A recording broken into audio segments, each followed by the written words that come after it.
Hello everyone. So welcome to this channel unfolding physics.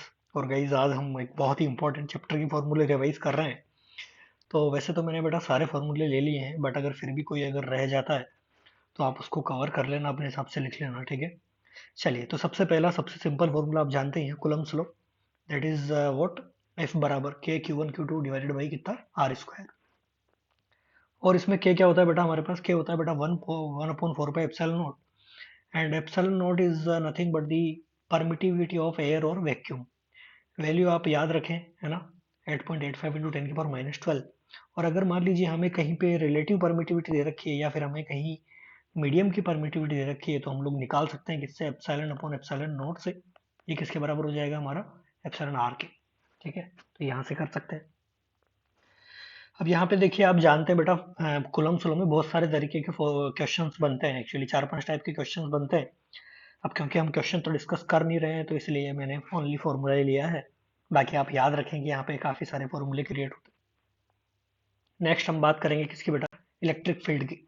तो electric field आप जानते ही हैं, ई बराबर क्या होता है, एफ बाई क्यू होता है। This Q is nothing but the test charge. इसीलिए इसकी वैल्यू बहुत कम होती है, ताकि ये मेन फील्ड को इफेक्ट न करे। ठीक है गाइज। अगर पॉइंट चार्ज है हमारे पास, तो इसकी वजह से किसी आर डिस्टेंस पे जो इलेक्ट्रिक फील्ड होता है वो क्या, वैल्यू क्या होती है उसकी, के क्यू बाई आर स्क्वायर। ठीक है। अगर हमारे पास एक फाइनाइट लेंथ का वायर है गाइस, है ना, और अगर हमें इससे क्या निकालना है, इलेक्ट्रिक फील्ड निकालना है किसी डिस्टेंस आर पे, तो उसके लिए फॉर्मूला क्या होता है बेटा, याद रखें आप लोग। परपेंडिकुलर डायरेक्शन में जो कंपोनेंट होता है ना, ये वाला ई परपेंडिकुलर जो है वो क्या होता है, K lambda by R sine theta one plus sine theta two. और पैरेलल डायरेक्शन में जो कंपोनेंट होता है वो क्या होता है, K lambda by R cos theta two minus cos theta one. ठीक है। अब आप ये समझने की कोशिश करें कि सिमिलर काइंड ऑफ फॉर्मूला हम लोग हमें मिलता है कहाँ पे, मैग्नेटिक इफेक्ट ऑफ करंट में। अगर इस वायर में करंट फ्लो हो रही हो तो यहाँ पे मैग्नेटिक फील्ड निकालते थे हम लोग। सिमिलर काइंड ऑफ फॉर्मूला मिलता था हमें। और ये जो थीटा वन थीटा टू है, इनको मेजर करने के भी तरीके सेम ही है। इनको अपोजिट डायरेक्शन में मेजर किया जाता है, याद रखें आप लोग, है ना। थीटा वन को ऊपर और थीटा टू को नीचे मेजर किया जाता है। कहीं पे अगर ये नहीं हो रहा है तो फिर हम माइनस लगा देते हैं। ठीक है, तो ये गाइज आप याद रखें। दूसरी बात ये कि ये जो आर होता है ना बेटा, ये हमेशा परपेंडिकुलर डिस्टेंस लेनी है हमें वायर से। याद रखें, कहीं पे नहीं दी गई है तो हमें परपेंडिकुलर डिस्टेंस निकालनी पड़ेगी। ये सिर्फ और सिर्फ उस पॉइंट से डिस्टेंस नहीं होती, परपेंडिकुलर डिस्टेंस होती है। मैं आपको ये सब इसलिए बता रहा हूँ क्योंकि आप जानते हैं, सिर्फ फॉर्मूला याद करने से बेटा हमारा काम नहीं होगा। अगर हमें उस फॉर्मूले की कंडीशन नहीं पता है तो हमारा सवाल गलत हो सकता है। तो इसलिए मैं कंडीशन बताते चल रहा हूँ साथ साथ में आपको। नेक्स्ट बढ़ते हैं बेटा रिंग की वजह से। तो ये रिंग है हमारे पास, इस रिंग के ऊपर प्लस चार्ज क्या है, चारों तरफ डिस्ट्रीब्यूटेड है। तो इससे इसके सेंटर से एक्स डिस्टेंस पे अगर हमें इलेक्ट्रिक फील्ड निकालना हो तो हो जाता है K Q X divided by R square plus X square power 3/2। और आप जानते हैं कि इसमें इसकी डायरेक्शन इधर की तरफ होती है और इधर इधर की तरफ होती है। जबकि अगर हम लोग मैग्नेटिक फील्ड वाली बात करें, मतलब जब इसमें करंट फ्लो हो रही हो, तो उसमें डायरेक्शन एक ही तरफ होती है। ठीक है, ये फर्क होता है दोनों में, याद रखें आप लोग। ड्यू टू आर्क, ये भी देखिए काफी इंपॉर्टेंट फॉर्मूला है, कई बार जेई मेन के लिए भी काफी इंपॉर्टेंट है, कई बार इस पे सवाल पूछे गए हैं एग्जाम में। ठीक है। और आप देखें कि जिस तरह से भी आपको याद रहता है, मैंने दोनों तरीके लिख दिए हैं। कि सपोज करो ये जो आर्क है, इसमें अपन ने एंगल जो कितना बना रखा है, थीटा बना रखा है। आर्क का अगर एंगल थीटा है, तो या तो आप इस तरह से याद रख लो कि भाई के Q upon R square sine theta by two और upon theta by two, maths की फॉर्म में, है ना। लिमिट वाला सवाल होता था, ये याद है तुम्हारे को। या अगर तुम्हें इसकी फॉर्म में याद नहीं रहता तो आप वायर की फॉर्म में याद रख लो। वायर का अगर इनफाइनाइट वायर होता है तो उसका इलेक्ट्रिक फील्ड कितना होता है, 2 k λ/r। तो हम लोग क्या कर सकते हैं, डायरेक्टली उसको किससे मल्टीप्लाई कर दो, साइन थीटा बाई टू से मल्टीप्लाई कर दो, तो आंसर आ जाता है। नेक्स्ट इंपॉर्टेंट चीज क्या याद रखनी है बेटा, ये हमेशा इस आर्क से मतलब आउटवर्ड डायरेक्शन होता है इस आर्क के, याद रखना है ना। कोई भी ये वाला कंपोनेंट या ये वाला कंपोनेंट नहीं होता है, ये इधर ही होता है। ठीक है, याद रखें आप लोग। डिस्क की बात करें बेटा, अगर इस डिस्क पे सभी जगह पे प्लस चार्ज अगर डिस्ट्रीब्यूटेड हो, तो उसका क्या होता है, electric field sigma upon two one minus X upon root X square plus R square. ठीक है, याद रखना। अगर इस डिस्क को बहुत बड़ा कर दिया जाए तो आपको एक मिलेगी इनफाइनाइट शीट। ठीक है, जिसमें चार्ज सब तरफ बिखरा होगा, सब तरफ डिस्ट्रीब्यूटेड होगा, तो आपको इलेक्ट्रिक फील्ड मिल जाएगा सिग्मा अपॉन 2 एप्सिलॉन नॉट। ठीक है, बट अगर उसी की जगह ये शीट क्या हो बेटा, कंडक्टिंग हो, तो याद रखें आप लोग, ये इलेक्ट्रिक फील्ड हो जाता है सिग्मा अपॉन एप्सिलॉन नॉट, ये 2 हट जाता है यहाँ पे। ठीक है, याद रखना है ये बात। अब बात करते हैं बेटा, अगर हमारे पास uniformly charge non conducting sphere होता है अगर, तो उसकी वजह से बाहर क्या होता है, electric field K Q upon R square. Surface पे स्मॉल आर की जगह आप कैपिटल आर रख दो तो K Q upon capital R square आ जाता है। नाउ ये बहुत इंपॉर्टेंट फॉर्मूला है जो हमें याद रखना है, काफी ज्यादा इंपॉर्टेंट है। K Q R upon R cube होता है इनसाइड किसी भी डिस्टेंस आर पे। ठीक है बेटा, याद रखना है। या फिर अगर आप इसको चार्ज डेंसिटी के फॉर्म में रिप्रेजेंट करना चाहें तो आप ऐसे भी लिख सकते हैं, रो आर अपॉन 3 एप्सिलॉन नॉट, है ना। सेंटर पे इलेक्ट्रिक फील्ड क्या होता है बेटा, जीरो होता है, याद रखें। अब इसके अलावा जितने भी स्फेयर बच गए ना, उन सभी स्फेयर का इलेक्ट्रिक फील्ड कैसे होगा, देखो, के क्यू ओपन आर स्क्वायर बाहर होगा, सरफेस पे के Q open capital R square जाएगा, और अंदर क्या होगा, जीरो होगा सब में। सब में मतलब कौन कौन से, कंडक्टिंग सॉलिड, कंडक्टिंग होलो, नॉन कंडक्टिंग होलो, ये सारे।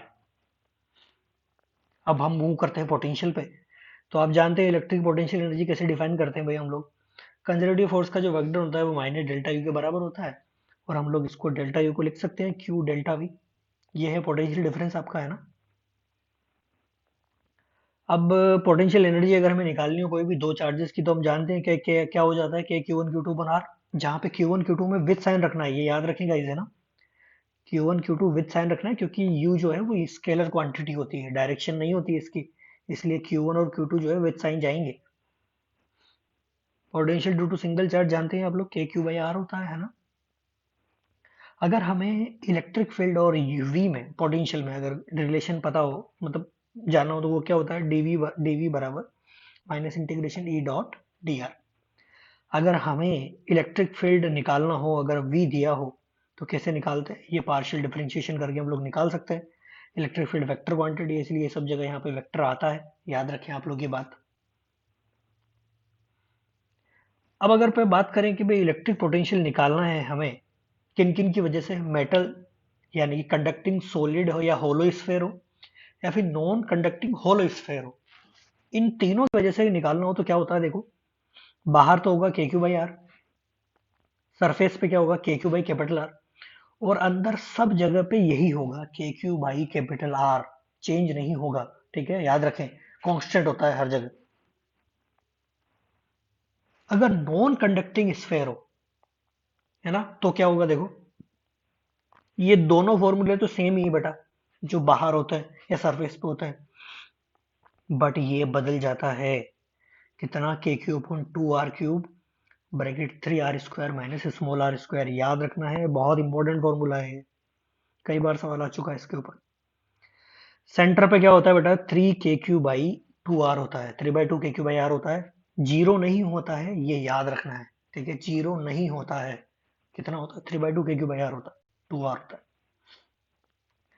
अगर कोई हमें इलेक्ट्रिक फील्ड दिया है, तो अगर उसमें हमें निकालना हो कि पर यूनिट वॉल्यूम में कितनी एनर्जी स्टोर होती है, तो आप जानते हैं ये होती है energy store half epsilon not E square.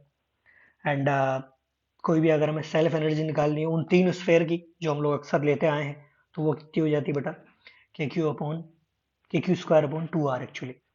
और अगर नॉन कंडक्टिंग स्फेयर है, तो इसकी सेल्फ एनर्जी भी हमें याद रखनी होती है बेटा, 3/5 के क्यू स्क्वायर अपॉन आर, याद रखना। अगर इलेक्ट्रिक पोटेंशियल निकालना हो बेटा रिंग की वजह से डिस्टेंस आर पे, तो निकाल सकते हैं K Q upon root R square plus small R square. Dipole moment क्या होता है, अगर कोई दो चार्ज प्लस और माइनस क्यू 2a डिस्टेंस पर रखे हो, तो क्यू इंटू 2a, जहाँ पे पी वेक्टर की डायरेक्शन बेटा प्लस से ओ माइनस से किधर की तरफ होती है बेटा, प्लस की तरफ होती है हमेशा, याद रखना आप लोग ये। डायपोल की वजह से इलेक्ट्रिक फील्ड अगर हम निकालना चाहें तो 3 पॉइंट हम लोग ले सकते हैं। एक तो बेटा एक्सिस पे हो जाएगा, एक इक्विटोरियल पे हो जाएगा, और एक कोई जनरल पॉइंट हो सकता है। तो एक्सिस पे क्या हो जाएगा, 2 kp upon r cube, equatorial पे क्या हो जाएगा, -kp upon r cube. Minus का मतलब ये है कि बेटा यहाँ पे जो इलेक्ट्रिक फील्ड होता है ना वो इधर होता है, जबकि p इधर होता है एक्चुअली, इसलिए मैंने जान करके इसको वेक्टर की फॉर्म में लिख दिया है, ताकि आपको दोनों चीज याद रह जाए, जबकि यहाँ पे तो इधर ही होता है एक्चुअली, एक्सिस पे तो। मतलब इस तरफ ही होता है, यहाँ पे प्लस ही आता है। अगर हमें जनरल पॉइंट निकालना हो थीटा एंगल पे, तो ये क्या हो जाता है, K P upon R 3 cos square theta plus 1 हो जाता है बेटा। एंड ये जो जनरल इलेक्ट्रिक फील्ड का रिजल्टेंट होगा, वो उसका फाई जो एंगल होगा, मतलब इस डायरेक्शन से जो एंगल बनाएगा वो रिजल्टेंट, वो इस तरह से रिलेटेड होते हैं बेटा, tan phi is equal to tan theta by 2 से। अगर पोटेंशियल की बात करें तो एक्सिस पे पोटेंशियल क्या होगा, K P upon R cube. Equatorial पे पोटेंशियल क्या होता है बेटा, जीरो होता है, क्योंकि देखो दोनों चार्ज बेटा सेम है ना, तो इस वजह से यहाँ पे डिस्टेंस बराबर होने की वजह से ये दोनों कैंसिल आउट कर जाते हैं, तो आपका पोटेंशियल क्या आ जाता है, जीरो आ जाता है। जनरल पॉइंट पे निकालना चाहे तो ये मिलेगा केपी कोस थीटा अपॉन कितना बेटा, आर स्क्वायर। सही है, गुड। सो अब बात करते हैं टॉर्क की। तो आप जानते ही हैं कि अगर किसी डायपोल को यूनिफॉर्म इलेक्ट्रिक फील्ड में रख दें हम लोग, है ना, तो उसके ऊपर टॉर्क कितना लगता है, P vector cross E vector, है ना, पी साइन थीटा, हम अगर इसको ओपन करें तो हो जाएगा, जहाँ पे थीटा जो है ना बेटा वो इलेक्ट्रिक फील्ड से बना हुआ एंगल होता है ना, पी वेक्टर का, याद रखना आप लोग, है ना। अगर हम लोग इसी तरह से अगर पोटेंशियल एनर्जी निकालना चाहें तो पोटेंशियल एनर्जी क्या हो जाएगी, यू बराबर minus P vector dot E vector. Open करने से क्या हो जाएगा, minus P E cos theta हो जाएगा। और गाइज इसमें आप लोग स्टेबल और अनस्टेबल कंडीशन भी आप लोग याद रखें, कि अगर डाइपोल और इलेक्ट्रिक फील्ड एक ही डायरेक्शन में होते हैं, ठीक है, तो वो स्टेबल कंडीशन होती है, और अगर अपोजिट डायरेक्शन में हो जाए ये लोग, तो वो क्या हो जाती है बेटा, अनस्टेबल कंडीशन हो जाती है। सो गाइज ये था हमारा इलेक्ट्रोस्टैटिक चैप्टर, जिसके सारे फॉर्मूले हमने रिवाइज किए। सो आई होप कि आपको पसंद आया होगा। तो मिलते हैं नेक्स्ट चैप्टर में। Okay guys, thank you so much.